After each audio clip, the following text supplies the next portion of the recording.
Hi friends, मैं इरशाद आप सभी का स्वागत करता हूं आपके यूपी सिल्वर चैनल पर। आज हम लोग जो है पॉलिटिकल साइंस के बहुत ही इंपॉर्टेंट टॉपिक या पॉलिटिकल साइंस के 2019 का जो आपका अंसाल्व है उसको हम लोग आपके पास रखेंगे, आपके सामने रखेंगे सॉल्व करने के लिए। So I request you please watch the video till end so that you can understand better, इसको अच्छे से आप समझ सकें। ओके, तो आज का हम लोग जो प्रैक्टिस सेशन है आपको स्टार्ट करते हैं और समझना स्टार्ट करते हैं। ओके दोस्तों, तो आपका पहला क्वेश्चन है जो 2019 में क्वेश्चन बना था आपका साल में कि दल विहीन लोकतंत्र की बात कौन करता है। तो दल विहीन लोकतंत्र की बात आपके करते हैं जो जेपी नारायण है, ठीक है। फिर आपका नेक्स्ट क्वेश्चन है कौन सी विचारधारा वर्ग संघर्ष को जन्म देती है। तो वर्ग संघर्ष क्लास स्ट्रगल का जो थ्योरी दिया जाता है वो कार्ल मार्क्स को दिया जाता है और कार्ल मार्क्स के विचारों को ही मार्क्सिज्म कहा जाता है, यानी कि मार्क्सवाद, यानी कि आपका बी ऑप्शन सही है। साम्राज्यवाद पूंजीवाद की अंतिम अवस्था है, ऐसा कहने वाला लेनिन था। लेनिन भी मार्क्सवादी विचारधारा से प्रभावित है। फिर आपका नेक्स्ट क्वेश्चन है अ थ्योरी ऑफ जस्टिस पुस्तक के लेखक कौन है। John Rawls. संपत्ति का ट्रस्टीशिप सिद्धांत किसने दिया था। तो संपत्ति का ट्रस्टीशिप सिद्धांत जो है महात्मा गांधी द्वारा दिया गया था। अब ट्रस्टीशिप का सिद्धांत क्या होता है तो इसके बारे में जब आप लोगों को नहीं समझ में आएगा तो आप कमेंट कर सकते हैं, हम इस पर वीडियो बना देंगे। फिर आपका नेक्स्ट क्वेश्चन आता है प्रजातंत्र में अल्पसंख्यक के प्रतिनिधित्व को किसने बल दिया। तो प्रजातंत्र में अल्पसंख्यक के प्रतिनिधित्व को बल देने वाला जो व्यक्ति था उसका नाम था जेएस मिल, ठीक है। और JS Mill was the people are बिकन से द स्टूडेंट ऑफ बेंथम। फिर आपका नेक्स्ट क्वेश्चन है स्वतंत्रता, समानता एवं भ्रातृत्व का संदेश कौन सी क्रांति द्वारा विश्व को दिया गया। तो यह फ्रांस की क्रांति द्वारा दिया गया था। फिर आपका नेक्स्ट क्वेश्चन है दोस्तों किस विचारधारा को मैकियावेलियन दर्शन कहा जाता है। तो सर्वाधिकारवाद को जिसे टोटलिटेरियनिज्म कहते हैं इंग्लिश में, उसको कहा जाता है, यानी कि आपका ऑप्शन ए सही है। राष्ट्र सर्वोपरि है, ऐसा कौन मानता है। तो राष्ट्रवादी जो विचारधारा होती है वो मानते हैं कि राष्ट्र ही सर्वोपरि है। फिर आपका नेक्स्ट क्वेश्चन है लोकतंत्र के अभिजन सिद्धांत के समर्थक। तो लोकतंत्र के जो अभिजन का सिद्धांत है इसके समर्थक आपके कौन कौन है। मिचेल्स भी हैं, फिर आपके मास्को भी हैं, फिर आपके पेरेटो भी, उपयुक्त सभी।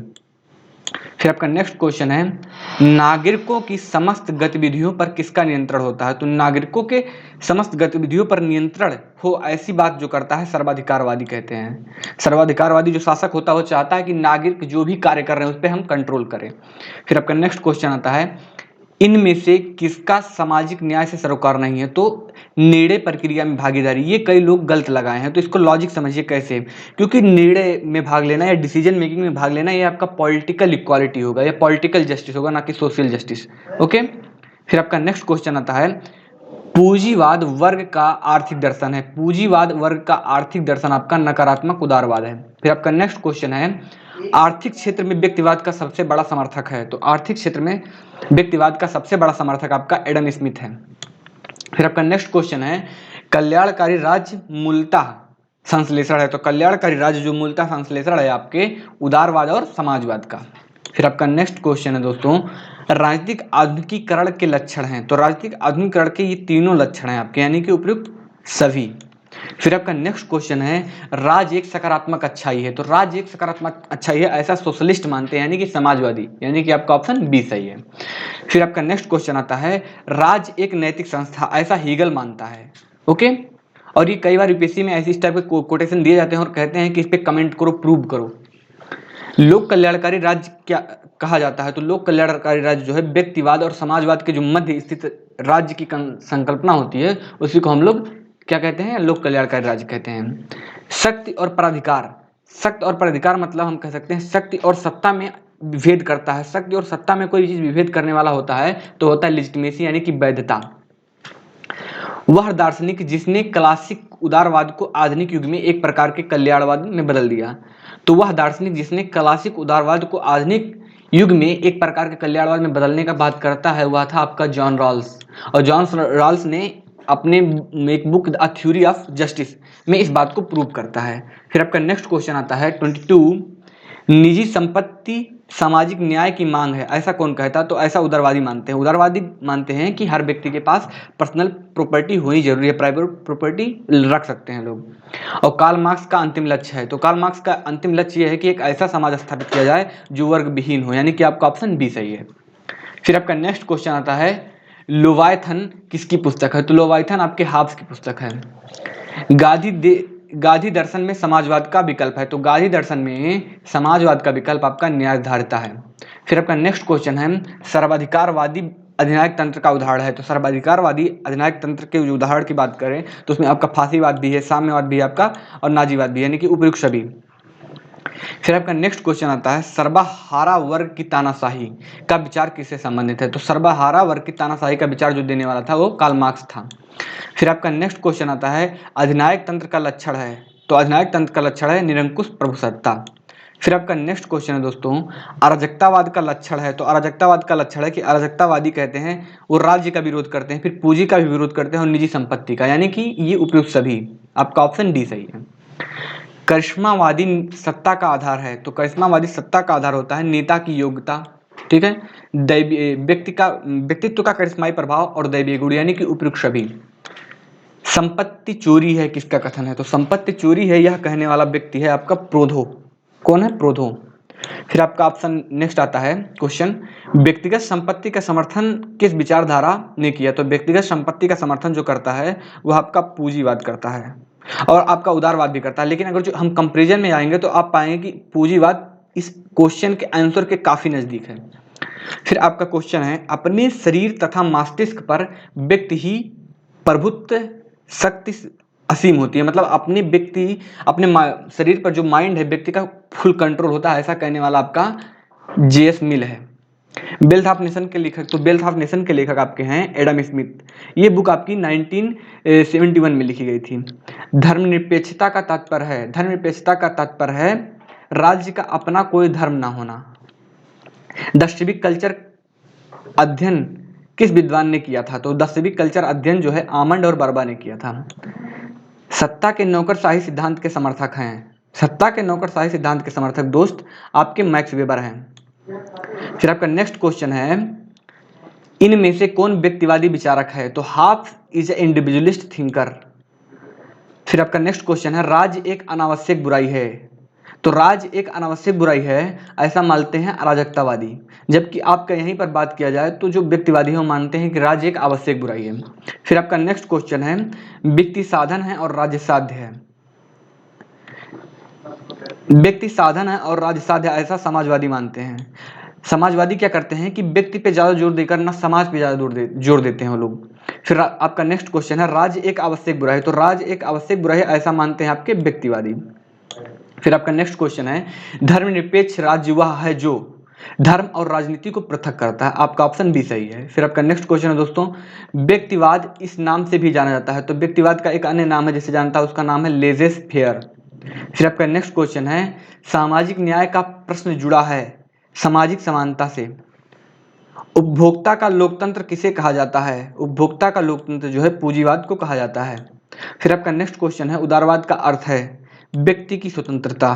फिर आपका नेक्स्ट क्वेश्चन है तार्किक वैधानिक सत्ता के समर्थक हैं, तार्किक वैधानिक सत्ता के समर्थक आपके मैक्स वेबर हैं। शक्ति का स्वभाव है भ्रष्ट करना और अधिकाधिक शक्ति अधिकाधिक भ्रष्ट करता है, यह कथन किसका है, तो यह कथन आपके लॉर्ड एक्टन महोदय का है। फिर आपका नेक्स्ट क्वेश्चन है सत्ता का परंपरागत सिद्धांत आधारित नहीं है, तो सत्ता का परंपरागत सिद्धांत जो होता है वह कानून पे आधारित नहीं होता, क्योंकि परंपरागत मतलब परंपराएं प्रथा और रीति रिवाज। तो आपका नेक्स्ट क्वेश्चन है फिर आर्थिक कार्य की स्वतंत्रता होती है, आर्थिक कार्य की स्वतंत्रता आपको पूंजीवादी अर्थव्यवस्था में होती है। एक राज्य जो अपने नागरिकों को अधिकतम सुविधाएं प्रदान करे उसे हम लोग कल्याणकारी राज्य कहते हैं, क्या कहते हैं, कल्याणकारी राज्य। फिर आपका नेक्स्ट क्वेश्चन है दोस्तों वह सरकार सर्वश्रेष्ठ है जो न्यूनतम शासन करती है, यह ऐसा मानना है व्यक्तिवादियों का, और व्यक्तिवादियों में आपके फ्री मैन नाम के एक थिंकर है जिनका ये कोटेशन है। ओके दोस्तों। फिर आपका नेक्स्ट क्वेश्चन है सत्ता के वर्गीकरण में सम्मिलित नहीं है, सत्ता के वर्गीकरण में जो यथार्थवादी सत्ता है ये सम्मिलित नहीं है, क्योंकि सत्ता के तीन ही प्रकार बताए गए हैं लीगल अथॉरिटी, ट्रेडिशनल अथॉरिटी और क्रिज्मेटिक अथॉरिटी। फिर आपका नेक्स्ट क्वेश्चन है उग्र व्यक्तिवाद और राज्य विहीनता की बात किस विचारधारा में की जाती है, तो उग्र व्यक्तिवाद और राज्य विहीनता की बात जो है अराजकतावादी विचारक करते हैं, यानी कि आपका ऑप्शन ए सही है। निम्नलिखित में से कौन राजनीतिक आधुनिकीकरण का आयाम है, तो राजनीतिक आधुनिकीकरण का आयाम नहीं है, ये क्वेश्चन गलत पूछा गया है भाइयों, इसमें लिखा होना चाहिए निम्नलिखित में से कौन राजनीतिक आधुनिकीकरण का आयाम नहीं है, तो इसको सही कर लीजिएगा, टाइपिंग में शायद जो टाइप करता है राजेंद्र वाला वो गलत कर दिया है, नहीं है, ये होगा आपका, तब जाके आपका आंसर ये सही है। राजनीतिक संस्कृति एक अवधारणा है, तो राजनीतिक संस्कृति एक समाज शास्त्रीय अवधारणा है। सत्ता आदेश देने का अधिकार और उसके पालन करने की शक्ति है, ऐसा कहने वाले विचारक हैं आपके हेनरी फ्योल। निम्नलिखित में से कौन सही सुमेलित नहीं है? तो political order and political decay, ये सही सुमेलित नहीं, क्योंकि political order and political decay ये जो लिखा गया है फ्रांसिस फुकुयामा द्वारा लिखा गया है। तो आपका नेक्स्ट क्वेश्चन फिर आता है, मार्क्स के समाजवाद को कहा जाता है? तो मार्क्स के समाजवाद को हम लोग साइंटिफिक सोशलिज्म कहते हैं। फिर आपका नेक्स्ट क्वेश्चन है, आधुनिक प्रजातंत्र जाना जाता है, आधुनिक प्रजातंत्र जो है डायरेक्ट डेमोक्रेसी की तरह जाना जाता है। सत्ता का प्रमुख कार्य है उपयुक्त सभी। राजनीतिक क्लास की अवधारणा किसने दी है? तो राजनीतिक क्लास की अवधारणा आपके आर्गेनिस्की ने दी थी। फिर आपका नेक्स्ट क्वेश्चन है, इसमें गूगल पे सर्च करने पर इसका आंसर मास्को मिल रहा है, लेकिन यहाँ पर ऑप्शन मास्को नहीं है तो आर्गेनिस्की लगा रहे हैं। और आप इसको जो है एक बुक है डीडू के लाइब्रेरी से मिला, आप वहां से भी देख करके इसको सही कर सकते हैं, शायद उसमें भी यही आंसर दिया है। तो आपका नेक्स्ट क्वेश्चन है दोस्तों, व्यक्तिवाद को वैज्ञानिक आधार पर औचित्यपूर्ण ठहराया गया था। तो व्यक्तिवाद को वैज्ञानिक आधार पर औचित्यपूर्ण ठहराने का कार्य जो है हर्बर्ट स्पेंसर द्वारा किया गया। व्यक्तिवादियों का उद्देश्य क्या स्थापित करना है? तो व्यक्तिवादियों का उद्देश्य जो है एक मुक्त समाज को स्थापित करना है। फाशीवाद का अधिवक्ता था, फाशीवाद का अधिवक्ता या लीडर जो था वो मुसोलिनी था। और मुसोलिनी किस देश का था? मुसोलिनी दोस्तों आपके इटली का रहने वाला था। और मुसोलिनी शासक कब बना? मुसोलिनी जो है 1922 ईस्वी में शासक बनता है। ओके। राजनीतिक संस्कृति के प्रेरक आधार हैं, तो राजनीतिक संस्कृति को, पॉलिटिकल कल्चर को जो प्रमोट करते हैं या मोटिवेट करते हैं, ये सभी हैं। तो आपका ऑप्शन डी सही है। फांसीवाद का विश्वास था, एक व्यक्ति के नेतृत्व में फांसीवादी विश्वास करते हैं, यानी कि आपका ऑप्शन ए सही है। फिर आपका क्वेश्चन नंबर 68 आता है, व्यक्ति अपने हितों का सर्वश्रेष्ठ निर्णायक है, ऐसा जो मानते हैं वह आपके उदारवादी मानते हैं, because they believe that human beings are a rational animal. फिर आपका नेक्स्ट क्वेश्चन है, प्रजातंत्र में अंतिम सत्ता निहित होती है। तो प्रजातंत्र में अंतिम सत्ता जो है आपके किस में निहित होती है? आपकी जनता में निहित होती है। फिर आपका नेक्स्ट क्वेश्चन है, निम्नलिखित में से कौन शक्ति के प्रकार नहीं है? तो आत्मविश्वास आपका शक्ति का प्रकार नहीं है। व्यवहारवाद के जनक कौन है? तो व्यवहारवाद के जनक आपके डेविड स्टेन है। फिर आपका नेक्स्ट क्वेश्चन है दोस्तों, इनमें से कौन जर्मन आदर्शवादी नहीं है? सॉरी, जर्मन आदर्शवादी है, तो हीगल आपका जर्मन आदर्शवादी है। ठीक है। फिर आपका नेक्स्ट क्वेश्चन है, राज्य का आधार शक्ति ना ही इच्छा है, तो ऐसा मानने वाले आपके कौन है? TH green. बहुलवादी विश्वास करते हैं, तो बहुलवादी जो है दोस्तों इसमें कंफ्यूजन है, मैंने पढ़ा तो अलग अलग विचारों मिला, मुझे परफेक्ट आंसर नहीं मिल पा रहा है इस चीज़ का, लेकिन जो मुझे जहाँ तक समझ में आया कई थ्योरीज को पढ़ने के बाद, वो मैंने लगाया है राजनीतिक संप्रभुता। बाकी आप लोग अपने विचार से क्या लगाते हैं वो सही आप अपने अनुसार सोच सकते हैं। फिर आपका नेक्स्ट क्वेश्चन है, टीएच ग्रीन माने जाते हैं, तो टीएच ग्रीन जो है एक आदर्शवादी विचारक माने जाते हैं। फिर आपका नेक्स्ट क्वेश्चन है, आर्थिक उदारवाद का बाइबिल किसे कहा जाता है? तो आर्थिक उदारवाद का बाइबिल जो है हम लोग है कहते हैं वेल्थ ऑफ नेशन को, जो इसमें नहीं दिया शायद, तो आप लोग इसको सही कर लीजिएगा। आर्थिक उदारवाद का बाइबिल जो कहा जाता है किसको? वेल्थ ऑफ नेशन को। और वेल्थ ऑफ नेशन लिखने वाला कौन है आपका? वेल्थ ऑफ नेशन लिखा था आपके एडम स्मिथ ने, तो इसको आप लोग सही कर लीजिएगा दोस्तों। फिर आपका नेक्स्ट क्वेश्चन आता है, फांसीवाद किसके नेतृत्व में विश्वास करता है? तो फांसीवाद एक व्यक्ति के नेतृत्व में विश्वास करता है। लाक की प्रसिद्ध कृति क्या है? तो लाक की प्रसिद्ध कृति जो आपकी है शासन पर दो निबंध, जिसको हम कह सकते हैं two treaties on civil government. फांसीवाद विश्वास करता था शक्ति में। राजनीतिक पर्यवेक्षणात्मक विज्ञान है, प्रयोगात्मक नहीं, तो ऐसा मानने की जो विचार है वह लाबेल द्वारा है। राज्य परिवार का विस्तृत रूप है, ऐसा अरस्तु कहता है, ऐसा अरस्तु कहता है कि राज्य परिवार का विस्तृत रूप है, जबकि आप जाके देखेंगे तो प्लेटो कहता है राज्य व्यक्ति का बृहद रूप है। तो इसमें आप लोग कंफ्यूज मत होइएगा। उदारवाद विस्तार से प्रस्तुत किया गया था, उदारवाद लाक द्वारा विस्तार से प्रस्तुत किया गया था। फिर आपका नेक्स्ट क्वेश्चन है, आधुनिक व्यक्तिवाद का मुख्य प्रतिपादक कौन है? तो आधुनिक व्यक्तिवाद का मुख्य प्रतिपादक आपका ग्राहम वालस है, जिसकी लाठी उसकी भैंस के सिद्धांत का प्रतिपादन किया था। तो जिसकी लाठी उसकी भैंस का प्रतिपादन आप जब बायोलॉजी या अन्य सब्जेक्ट में करेंगे तो वहां पर डार्विन सही होगा, लेकिन पॉलिटिकल साइंस में इस विचारधारा का जो प्रपाउंड किया या प्रेजेंट किया वो थे हर्बर्ट स्पेंसर। फिर आपका नेक्स्ट क्वेश्चन है, व्यक्तिवादियों के अनुसार राज्य एक आवश्यक बुराई है। फाशीवाद का उदय हुआ था, ये लाइटली गलत लिखा हुआ है, यहाँ पर इटली होगा दोस्तों, इसको आप लोग सही कर दीजिएगा। तो इस प्रकार आपके ये 100 क्वेश्चन थे आपके 2019 के। अब 2020 के हम कल अपलोड कर लेंगे और आप लोग इसको मैक्सिमम दोस्तों तक शेयर करें ताकि सभी लोगों का फायदा हो। तो आज के लिए इतना ही, मिलते हैं नेक्स्ट डे नेक्स्ट टॉपिक के साथ, तब तक के लिए धन्यवाद।